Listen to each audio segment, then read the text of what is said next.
If you, the viewer, were thrown into the unforgiving world of A Quiet Place Part 2, what would you do?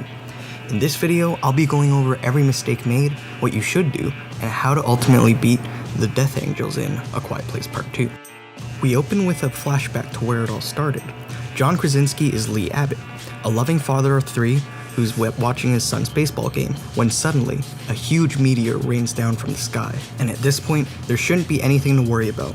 Any normal person would just make a wish or whip out a camera to snap some pics. So the amount of people just standing around staring is understandable. But when a Death Angel shows up and starts slicing people, all bets are off. Lee does the most reasonable thing here and makes a break for his car, where his daughter is. Luckily, the other people in this small town are screaming in panic, running around like chickens with their heads cut off, and honking their horns, which makes them good distractions and keeps the monsters off of us. The best thing to do is to stay calm and drive as far away as possible, with extra points if you have a dead silent car that's fast like a Tesla. Meanwhile, Evelyn, Lee's wife, is also trying to get her son to safety, with the honking car in front of her getting pancaked by one of the monsters. Another one jumps out of the bus in front of her, but she's able to pull a smooth reversal and get out of its way.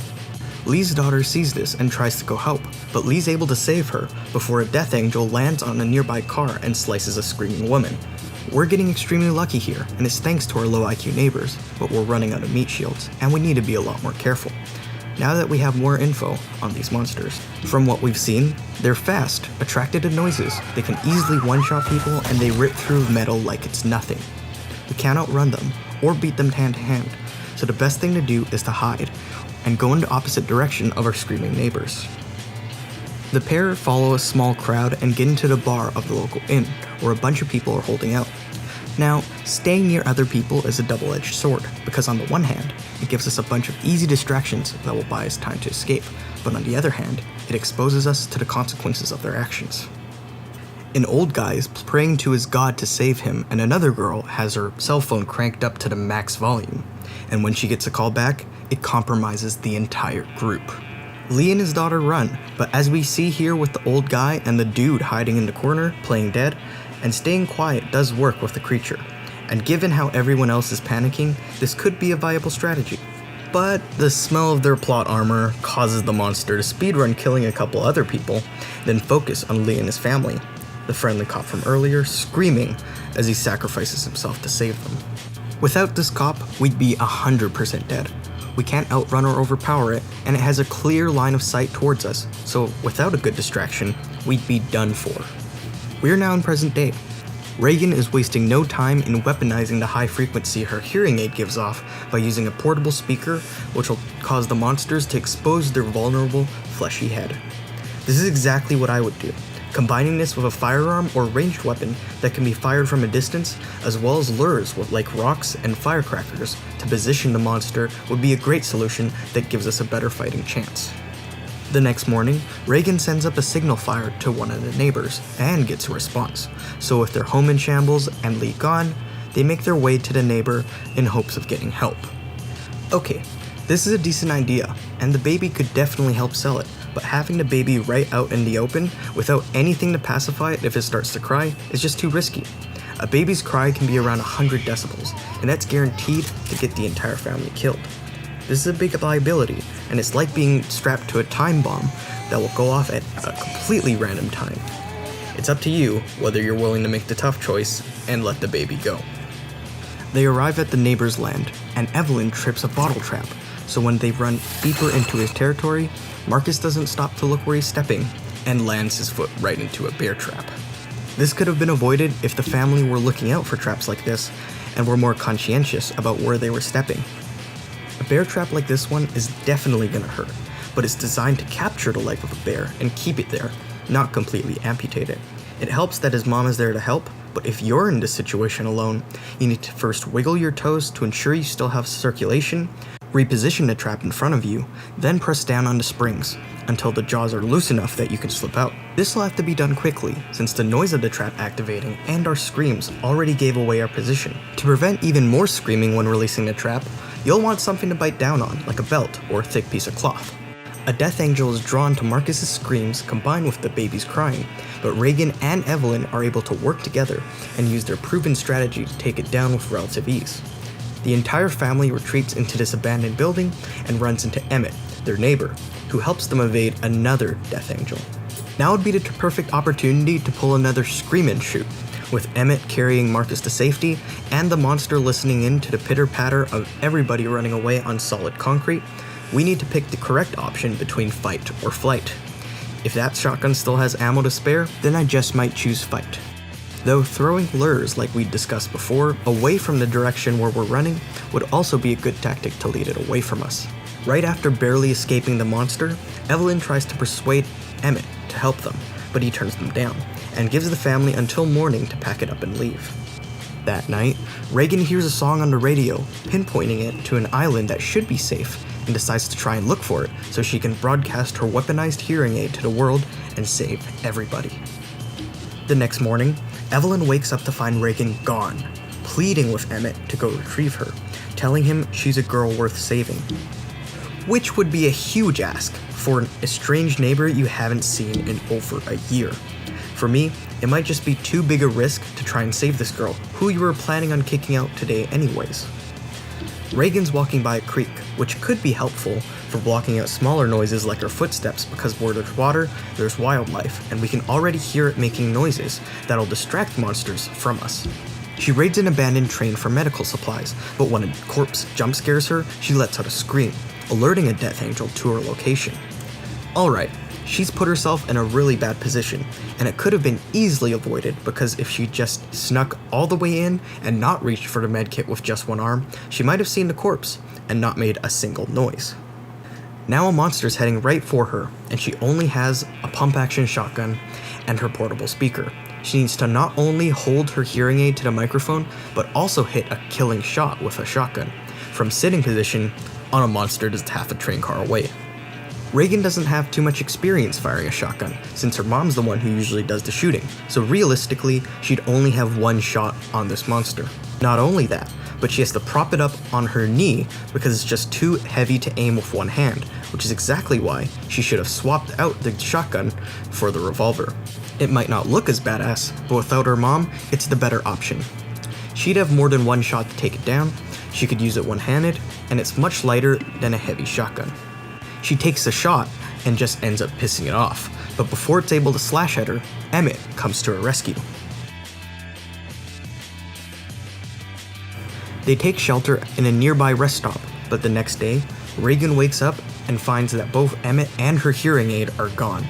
She thinks he abandoned her when he comes back to show her the boat he found. And this is why we can't trust anybody in the apocalypse. If this were anyone else, they would have left Reagan and taken her secret weapon with them. That's why she should have kept that hearing aid closer, so no one could have stolen it without waking her up. Without it, we're essentially defenseless, so she needs to protect it with her life. Back at Emmett's factory, Evelyn is running out of O2 to keep her baby pacified, so she needs to go back to the pharmacy to get more with nothing but a revolver. This is incredibly risky, because she has no real defense if she has to 1v1 another Death Angel. This is another moment where I would consider making the difficult decision here. On their way to the boat, Reagan and Emmett pass by a bunch of abandoned cars on the bridge, which, if you had the right tools and expertise, could potentially be harvested of their alarm systems to be used as makeshift lures. It'll be risky, but these monsters don't have the highest IQ, so if worse comes to worse, you could just drive a car off a bridge and hope whatever monster finds you will follow you and drown. They walk out onto the pier, and we can already see some red flags. First, the lights there haven't died, which seems pretty unlikely if this place was abandoned. Second, a free, non-broken boat just laying out in the open at a pier could definitely be a bait boat. And third, once you see some creepy little girl ninja around in the apocalypse, we're probably already dead. There's no way this little girl survived out here alone, meaning she's got some dangerous friends waiting to shank and rob us.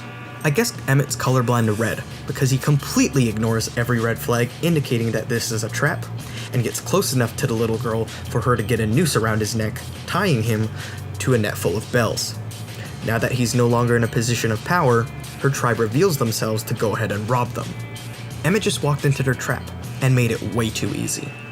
If I were in his position, recognizing these signs and doing the unexpected is the only way we can win against this trap. She slouched over, and is fiddling with her hands. We need to keep our distance, and if she doesn't show us her hands, we have 100% confirmation, and can't assume we're being watched by a large group.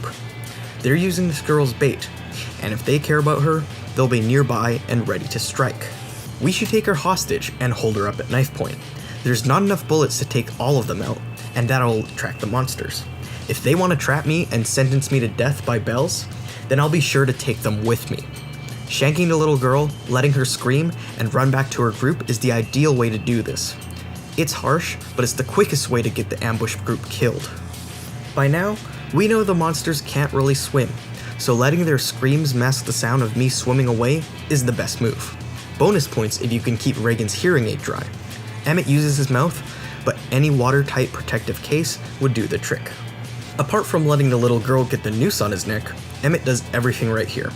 He communicates to Reagan what his next move is, he eliminates the entire tribe of feral people, and manages to save the hearing aid. After the Death Angels slaughter the entire group for us, one of them hears Emmett splashing around, then suicides into the water and drowns like a chump. The other stays on the boat and asserts its dominance. Charles Darwin would be proud. Reagan rescues him in a boat, and they get to the island paradise where a bunch of people are living life as normal. But everything starts to go wrong once Emmett realizes that they didn't come alone. Meanwhile, back at the bunker, Marcus gets bored and starts to limp around Emmett's place, going out of the safety of the bunker, and gets jump scared by Emmett's dead wife, letting all the nearby monsters know that dinner's ready. In a panic, he runs back to the furnace and locks himself and the baby in with a monster right outside. There's a lot he could have done to avoid this situation. This is now the second time that someone's been scared by a corpse and attracted a monster to them. Yeah, he's just a kid, and I get that he's curious, but if you're easily startled like this, curiosity is what gets you killed. Evelyn comes back with impeccable timing, and seeing as her children are in danger, she sets down one of the oxygen tanks as a trap and fires off a shot to lure the monster towards her. But when ammo is hard to come by, wasting a perfectly good bullet like this shouldn't be taken lightly. Her giving a shout or even clapping could have done just as good a job at bringing the Death Angel towards her. Right when the monster is just on top of the tank, she blows it up, and the fire sets off the sprinklers, giving her the chance to slip into the bunker and save her kids. In this situation, we're lucky that the O2 tanks have explosion effects cranked up to 11, because in real life, the explosion caused by a gunshot wouldn't be as huge, so using the fire to set off the sprinklers would be our best bet. Evelyn missed her golden opportunity to finish off this monster, and it's a mistake that she's going to regret. Right as Emmett finds out that a monster hitched a ride on the trap boat from earlier, he sprints towards the small town and starts screaming for everybody to get inside, which is a rookie mistake and will cost the town their lives. He's making way too much noise, and he's drawing it right towards them. What he should have done is run back to the camp, grab Reagan, quietly signal to the other people that there's a monster here, and get to the radio station. I'm not willing to die for these people I met yesterday. If I'm being honest, this community was way underprepared and should have set up an alarm system with flashing lights, minus the sound, as well as built an underground bunker with rations, ammunition, and an escape route. Unfortunately, they didn't do any of these things, and a ton of them end up getting slaughtered. The town leader, Emmett, and Reagan hide the children before driving out to the radio station, while honking the horn to draw it away from everybody else, which is incredibly selfless. But he should have waited until the car was running and we were already driving away. He's emotionally compromised and is thinking about his son, but he can't help him if he's dead. They arrive at the radio station, and the town leader is nervous about whether they'd lost the monster because that would put his son in even more danger. He's panicking and making noise right next to an open garage door, so Emmett's lucky to have gotten the keys off him just before he gets skewered by a Death Angel and dragged away. Instead of reaching out for the keys, Emmett should have dragged this guy away from the very open door, or fully closed it, because that was a waste of a perfectly good meat shield. Now it's inside, and Emmett and Reagan have to quietly sneak into the broadcasting room so they can get it vulnerable and finish it off. Simultaneously, Death Angels are about to slice up Emmett and Evelyn, and Reagan hits them with the high-frequency scream of her hearing aid, making it easy for her to smack it with a pipe. And for her brother to shoot one point blank with their revolver. Since both Emmett and Evelyn are in such close proximity to these monsters, the best thing for both of them to do is to play dead. Like we saw in the beginning, this does work if there are other noises for them to be drawn to, like lures or other people running around. Instead, both of them sprint to a hiding place, making noisy footsteps and almost get killed.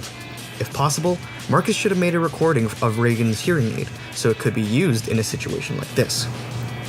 But what are your thoughts? Would you beat A Quiet Place Part 2? Let me know with a comment down below.